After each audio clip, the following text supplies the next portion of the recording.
नमस्कार दोस्तों, मैं प्रद्युमन सिंह आप सभी का स्वागत करता हूं अपने YouTube चैनल फोकस स्टडी पर। दोस्तों, railway previous year science question series की ये दूसरी वीडियो है, तो चलिए शुरू करते हैं। प्रश्न 1 है, किसी चालक का प्रतिरोध किस कारक पर निर्भर नहीं करता है? इसके ऑप्शंस हैं दाब, लंबाई, पदार्थ की प्रकृति, अनुप्रस्थ काट के क्षेत्रफल। इसका सही उत्तर है दाब।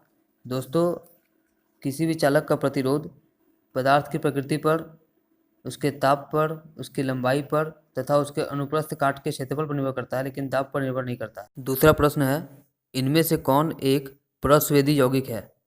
इसके ऑप्शंस हैं मैग्नीशियम क्लोराइड, फास्फोरस पेंटॉक्साइड, कली चूना, सल्फ्यूरिक अम्ल। इसका सही उत्तर है कली चूना। दोस्तों, प्रस्वेदी पदार्थ वह पदार्थ है जो हवा से आर्द्रता और CO2 गैस को आसानी से सोख लेता है। तीसरा प्रश्न है, जर्मेनियम, आर्सेनिक, सेलेनियम और ब्रोमीन के परमाणुओं में कितनी कक्षाएं होती है?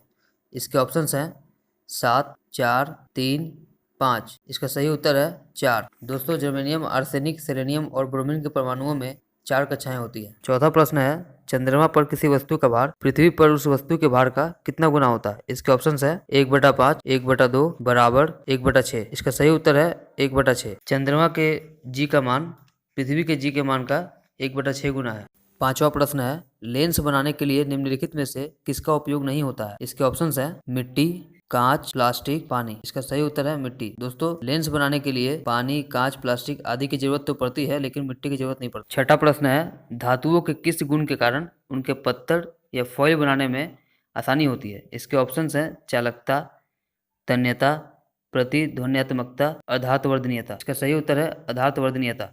दोस्तों, सबसे अधिक अधातुवर्धनीय धातु गोल्ड है। सातवां प्रश्न है, इनमें से कौन किसी परमाणु का उप परमाणु कण नहीं है? इसके ऑप्शंस हैं ज़ीनॉन, प्रोटॉन, न्यूट्रॉन, इलेक्ट्रॉन। दोस्तों, इलेक्ट्रॉन, प्रोटॉन, न्यूट्रॉन ये सभी परमाणु के मौलिक कण हैं, लेकिन ज़ीनॉन एक अक्रिय गैस है, इसलिए इसका सही उत्तर ज़ीनॉन होगा। आठवां प्रश्न है, इनमें से कौन कीटोन के साथ समाप्त होने वाली हाइड्रोकार्बन श्रृंखला के अंत में लगाया जाने वाला प्रत्यय है?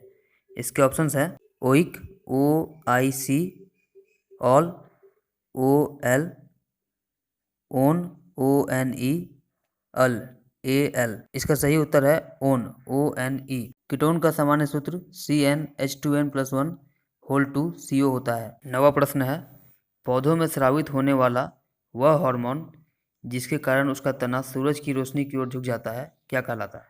इसके ऑप्शंस हैं ascorbic acid, cytokinin, gibberellin, auxin.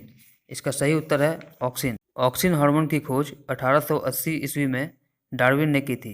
ये पौधों की वृद्धि को रोकने या नियंत्रित करने वाला हार्मोन है। 10वां प्रश्न है, कार्य करने की दर क्या कहलाती है? इसके ऑप्शंस हैं बल, वेग, ऊर्जा, शक्ति। इसका सही उत्तर है शक्ति। शक्ति का ऐसा ही मात्रक वाट होता है। 11वां प्रश्न है, किसी विस्फोट के कारण समुद्र के तल पर बनने वाली लहरें क्या होती हैं? इसके ऑप्शंस हैं अनुदैर्ध्य, अनुप्रस्थ, स्थिर, अनुप्रस्थ और अनुदैर्ध्य दोनों।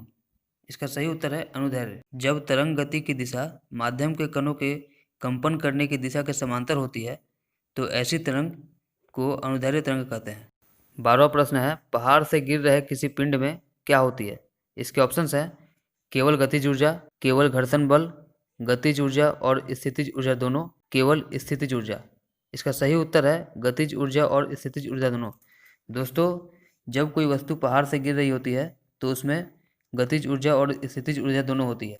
13वां प्रश्न है, एक सेल के विस्फोट के बाद कई टुकड़े अलग अलग दिशाओं में उड़ जाते हैं। इस स्थिति में क्या संरक्षित रहता है? इसके ऑप्शंस हैं स्थितिज ऊर्जा, बल, कार्य, संवेग। इसका सही उत्तर है संवेग। संवेग का ऐसा ही मात्रक किलोग्राम मीटर प्रति सेकंड होता है। संवेग एक सदिश राशि है। 14वां प्रश्न है, साधारण नमक के विलयन के निर्माण के लिए सोडियम हाइड्रोक्साइड किसके साथ अभिक्रिया करता है? इसके ऑप्शंस हैं ऑक्सीजन गैस, सोडियम क्लोराइड विलयन, कार्बन डाइऑक्साइड गैस, हाइड्रोक्लोरिक अम्ल। इसका सही उत्तर है हाइड्रोक्लोरिक अम्ल। दोस्तों, मैं इस अभिक्रिया को समझने के लिए आपको यह अभिक्रिया लिख देता हूँ। दोस्तों, सोडियम हाइड्रोक्साइड और हाइड्रोक्लोरिक अम्ल जब अभिक्रिया करते हैं तो साधारण नमक का निर्माण होता है, जिसे आप नीचे लिखे समीकरण से समझ सकते हैं।